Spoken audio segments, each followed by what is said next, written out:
Juggalos in recovery. Juggalos in recovery, man. The Juggalos in recovery. Deep proud of you. Juggalos in recovery. Those who want to help you are Juggalos.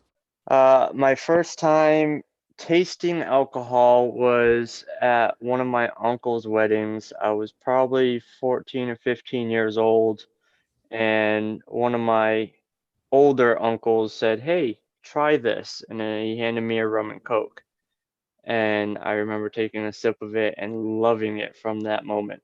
And that ended up being my drink of choice throughout my whole drinking career. But yeah, that was the first time I had it.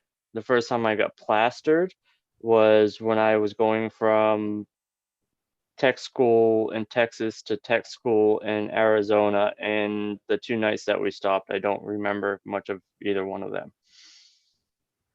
I've also gone and deeper on that on Juggalo, Sober the Juggalo's YouTube page. That also would be my rock bottom, where I ended up again blacking out, which is what I always did when I drank, while camping with an ex-girlfriend. And by the end of the night, I was in jail. I got arrested for DUI, speeding 98 in a 55, and domestic assault. And I woke up in a jail cell with scratches all over my back, not knowing how I got there, what happened. I remember getting arrested. I remember parts of the in processing to jail. According to the cop, I was bipolar because I was going from hateful to lovable within a matter of seconds. So that was all alcohol talking. That would be, I got out of jail and I called my father, who also dealt with AA. He's over 20 years sober now. And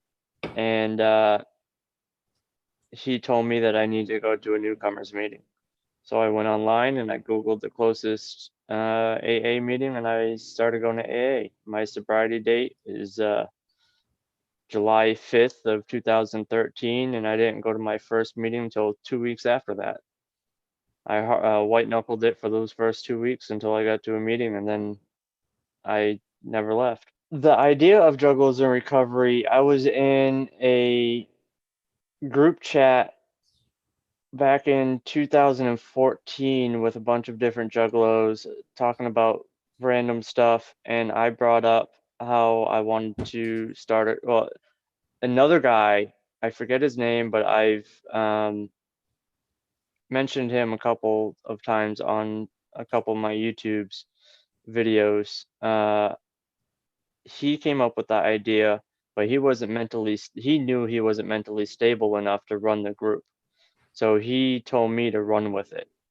And that was on May 20th of 2014. And it started out as a basic Facebook group, and didn't really do much with it until 2016, when I went to my first gathering and got meetings going at the gathering and stuff like that. And then we are where we are today. It's taken off. It would have to be the time at Legend Valley when a bunch of random Juggalos came up to Chris and I and helped us reword the 12 steps.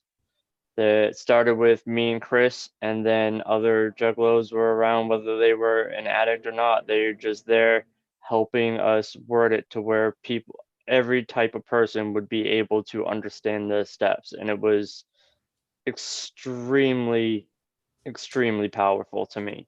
It just came to cement what Juggalos in Recovery is working towards, the community of helping each other grow. Juggalos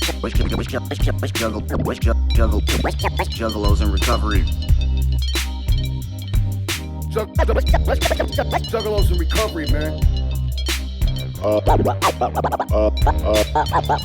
The Juggalos in recovery. Deep proud of you. Juggalos in recovery. Those who want to help you are juggalos.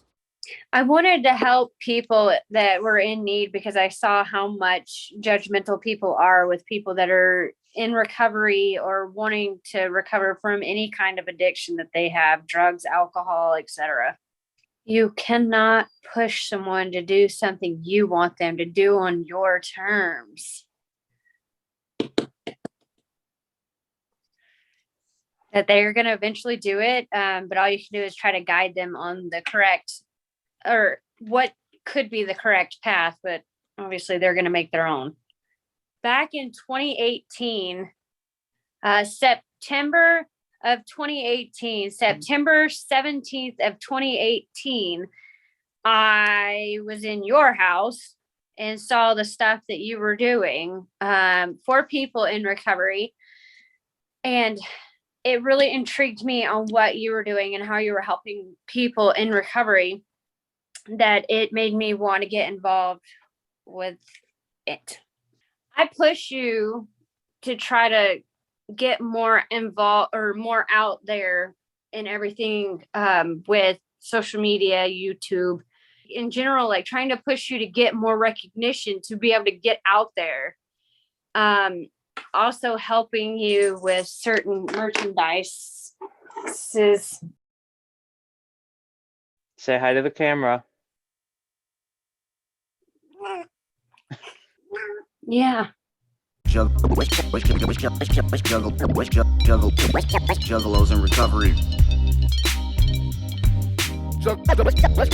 Juggalos in recovery, man. The Juggalos in recovery. Be proud of you. Juggalos in recovery. Those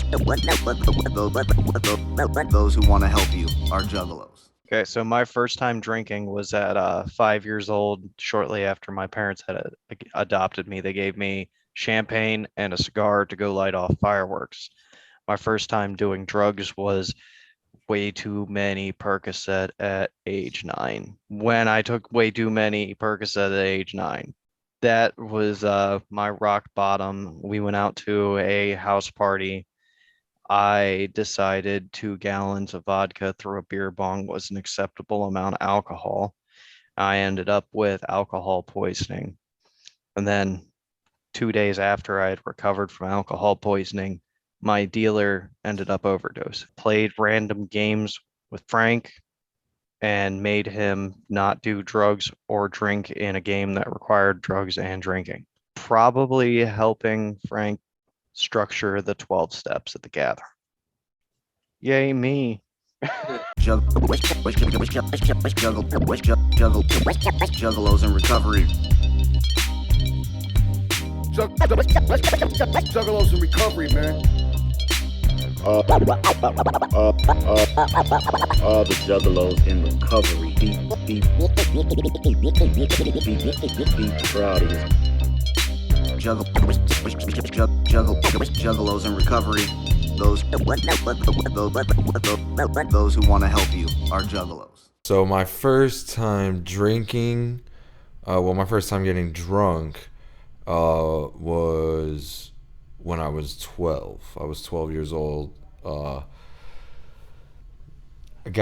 kid that was on my football team that I wanted to hang out with forever, that I tried to be friends with, I had played football with, but we just never really never really got along, never really clicked. I don't know. We had a school project that we were working on together, and he was, kind of, I don't know exactly how we stumbled upon it. I might have shown it just to be cool or something like that, but my parents had a liquor cabinet. I thought I was the cool guy, so I was taking shots of it, and I wanted to do more than the other guys that were with me. I don't even know if they drank, to be honest. But that was the first time I got drunk, definitely. I was about 12 years old. It was to fit in, to feel cool, to feel worthy of my peers around me. which was definitely the start. When I first saw that my addiction was a problem, I was about 14 or 15, and it had gone from just drinking. It had gotten to drinking multiple times a week, and other things like, I was smoking pot. I think I had tried cocaine. By the time I was 16, I was a heroin addict. At least experimenting with heroin for a period of time, which had started with pills. I had hurt my knee when I was in playing football, in high school. I was about 15 when I had hurt my knee, and yeah, I had started taking painkillers quite often, and then after that, it had turned into, doing heroin. I had kicked that for a while, and stopped doing that. I hadn't done that since I was 17 years old, but I always gave myself an excuse because of my drinking, and thought that because I wasn't doing heroin or popping pills, that I was okay, that I was still doing all right. But my drinking was definitely a problem. I protected my drinking, when it came to my friendships and relationships. I mean, even now in sobriety, I still, at times when I'm highly stressed, plan for hangovers almost. Like I worry about how much sleep I'm going to get because I'm worried about having a hangover throw off my day. So hangovers became such a common thing. So it's kind of hard to say. I think there was different times, but I think when my first problem with addiction would have to be right from the very first drink, I would think, for just as far as the emotional and the mental thoughts that went into it, like just the ideas that had gone into it, trying to fit in and things like that. So when I knew it was a problem and really started to see it and look at it, it depended on what the substance was. But, because I think I would have different, spurts with different things. I think from a young age, I was told that my drinking was a problem, but I never knew it was, or thought it was a problem. So, up until I finally took my last drink, I thought I never had a problem. I just decided that I didn't want to have the same conversations that I had always had. So, yeah. And how I got sober was through AA. I started going through Alcoholics Anonymous, and I still work a program, a 12-step program. I'll pop into NA meetings. I like to see what other 12-step programs have to offer, such as Smart Recovery, and there's Cocaine's Anonymous, Narcotics Anonymous, but Alcoholics Anonymous is where I really found my spiritual bliss, and have remained within that program in those walls, in those rooms, ever since I found them, which is been a blessing, because I never thought that 12 steps were going to be what it got me. I know that's not what works for everybody, but that's what's worked for me. Was definitely getting in the rooms of 12-step programs, especially Alcoholics Anonymous, when I finally admitted that I was an alcoholic. And yeah, that was definitely what got me sober, helped me get sober, was Alcoholics Anonymous. And I got involved with Juggalos in recovery. I've been a Juggalo for as long as I can remember, since I was a very young kid. And I had taken some time away from the Juggalo community because I felt as though I was the one who or I never thought that I was the one. You know, I thought it was maybe like my environment. So I thought that it was the Juggalo community. I thought it was the friends that I had. I thought it was the people that I kept around me that were my problem. I never thought that I was the problem. Juggalos in recovery. I've been I've been stalking Frank's social media for years. I feel like it's been forever. Whether it be his Snapchat or his Facebook or his Instagram or Juggalos in Recovery. I've asked him about different meetings at different times, so many times, even when I was actively drinking, and not thinking that I was an alcoholic, but just an addict who could still pick up the bottle every once in a while. That was, I was clearly wrong about that, but I was glad to know that Juggalos of Recovery was there. My first year back to the gathering after taking some time off, I had, that was the first time, was Indiana, and I had heard that there was a Juggalo in Recovery Alcoholics Anonymous meeting. I think that's what I thought, or at least there was a meeting of some sort. I couldn't find it because the grounds were so crazy that year, but I did drink that year, but I wasn't as bad as I was. It wasn't as bad. Could definitely control drinking, as some of you may know the big book says. I tried to do that, but it never really worked out, obviously. That's how I found out about Juggalos in Recovery. How I got involved was simply just asking if there was anything they could do. Frank had definitely, at last year's gathering, 2021, he told me that he wasn't going to be there, but there was definitely going to be people on site. So I made it a point to find them, which happened to be kind of in when I finally did find them. It was such a blessing because I did get the little panicky moments of like, oh my God, I'm at the gathering and everything's happening and what am I going to do? But I happened to find them and early in the morning, and Chris was making coffee, and there was a little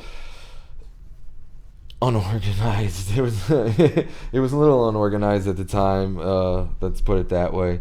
And so I just helped with what could have been help, which was just like finding a place to plug in the coffee, and things like that. And then they needed help with the meeting the next day, which will probably lead into my most memorable moment with Juggalos in Recovery, and probably my proudest moment of gatherings. I've been to 10 gatherings, and